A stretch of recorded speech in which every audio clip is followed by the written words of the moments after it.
Hi, my name is Enzo. Welcome back to my kitchen. Today I'm going to show you how to cook some beautiful mussel with beer.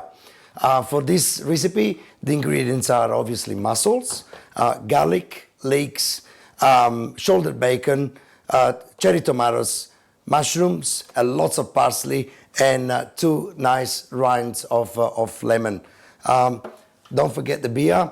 I choose this beer because it's light, it's dry, and it's hoppy, which is going to bring me a nice characteristic to the dish.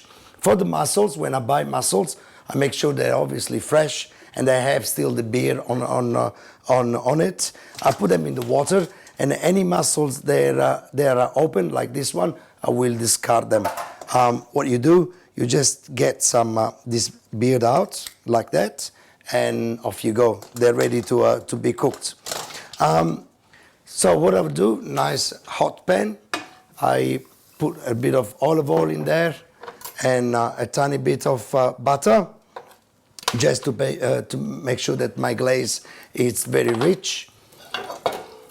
And off you go, my crushed garlic into it, and chop that nice and fine again. And it goes the garlic. My bacon, shoulder bacon, is less fatty, and it's going to also make the dish nice and not too rich in fat. Okay, that's my leeks. They already been pre-cutted, and high flame on the bottom now. So we want to brown this off before we add the mussels into it. So on this point, I've taken some zest out of lemon. You can even cut them very fine, or you can put into the pot, or you can grate them, you can zest them, you can do whatever you like. That's going to bring me some acidity and some biteness into it. The zinc, isn't it? Here you go. That's already released a beautiful flavor. And some fresh parsley right now. Then we can add just a tiny bit of beer, just to give some moisture and get those leeks cooked. And as soon as that reduces down, I will just put my mussels. Now, mussels, when they open, they cooked. So don't leave them too long when you cook them, otherwise they go very rubbery. Still with a high flame, I will add my beer, all of it, and I think this red Angus is going to be just a treat. The mushrooms right on top of it, and the cherry tomatoes, and a bit more cracked pepper. I'm not putting any salt because the mussels are already salty, so, and the bacon is already salty. So for people that don't eat much salt, this is the way to go. I put a lid on top now, and I'll just wait that the mussel open up. That will take probably about 3 minutes on a high flame. Now the mussels, guys, you can see how they start to open up, and we make sure that they're all nice and open, like this one, for example. That's the time that we can start to take them out of the pot and adjust it. So basically what we want also, these vegetables, the mushrooms, they're going to be cooked all the way through it. And yeah, and give us another characteristic to the dish, different textures.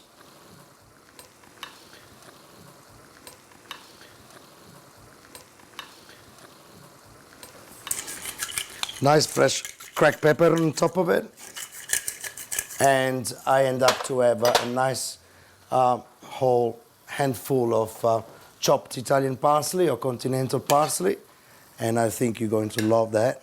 I will just get some crusty bread out of my oven and finish it up with that, and voila, guys, this is a beautiful dish. Bon appetit. Mussels with beer. Enjoy it. I will.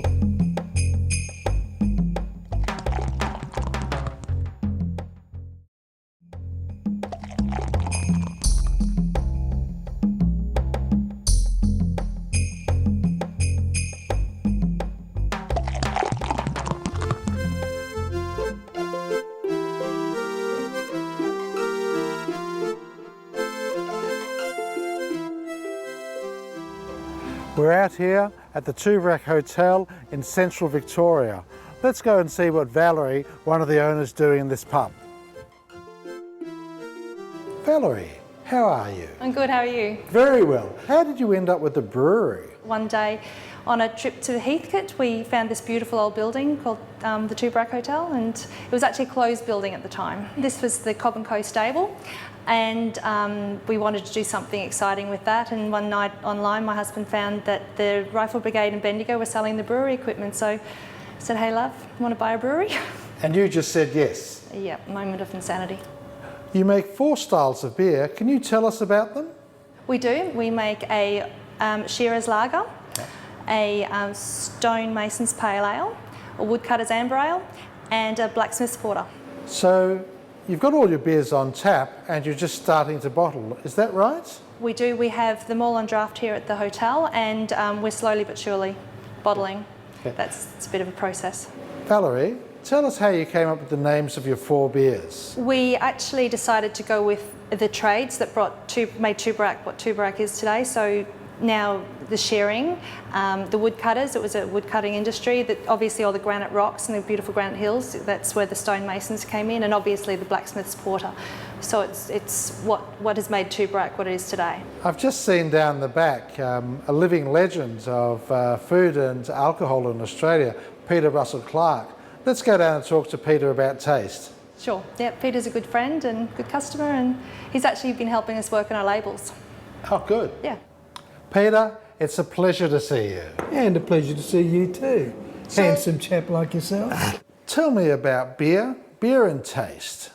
Well, I think that without taste you haven't got beer, have you? That's right. The Europeans are well known for understanding taste. The Australian beer unfortunately doesn't have as much taste as it should, but a lot of the craft beers that are now being crafted do have that taste, and they've followed the European style, which I think is very important. Actually, I use the beers not only to drink, but to cook with. They add flavour to cooking. For instance, I make a beer soup.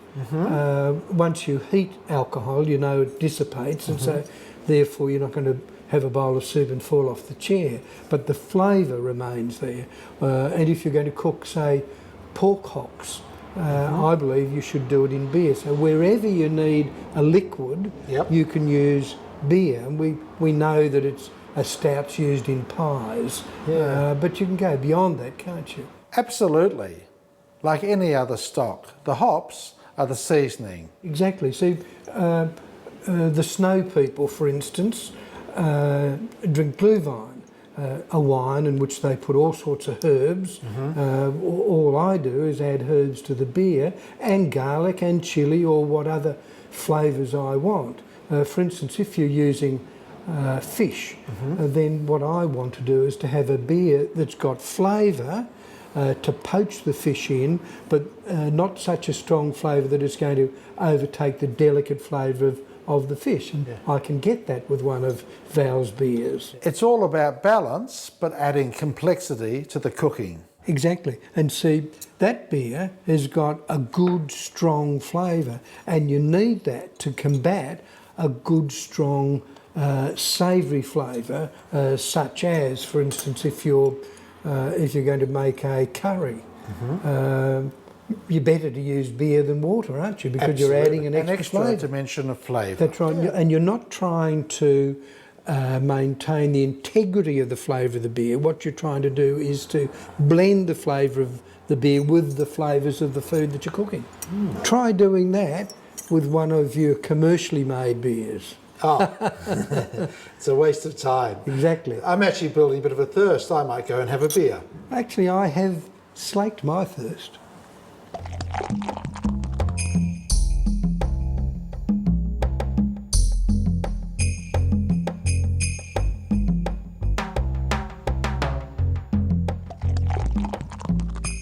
Welcome back to the Keg Room.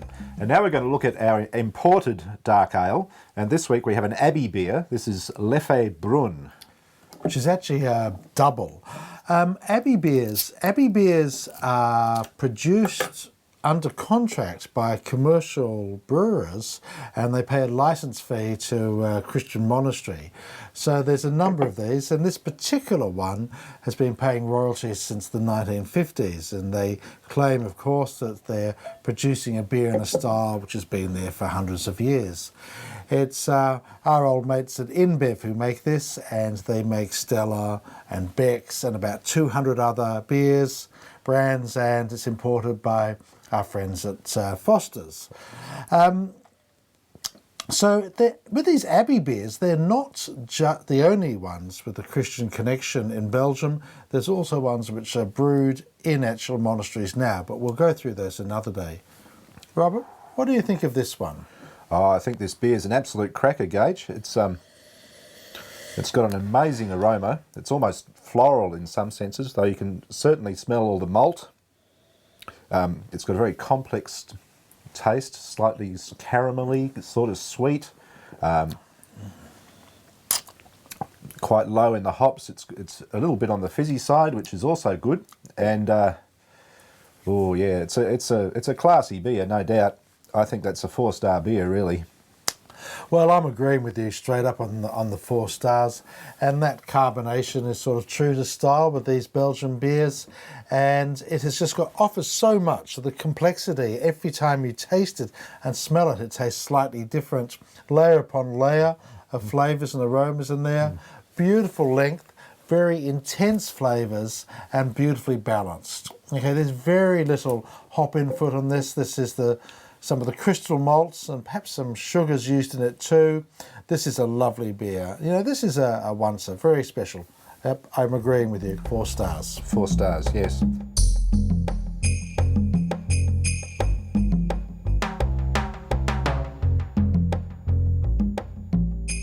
Okay, well, that's all we have time for this week. Thank you for watching. Next week we'll be looking at porter. So don't forget to look at our website to see where we bought the beers from and how much we paid for them, how we rated them, etc., etc. So thank you very much, and we'll see you all next week. Good night.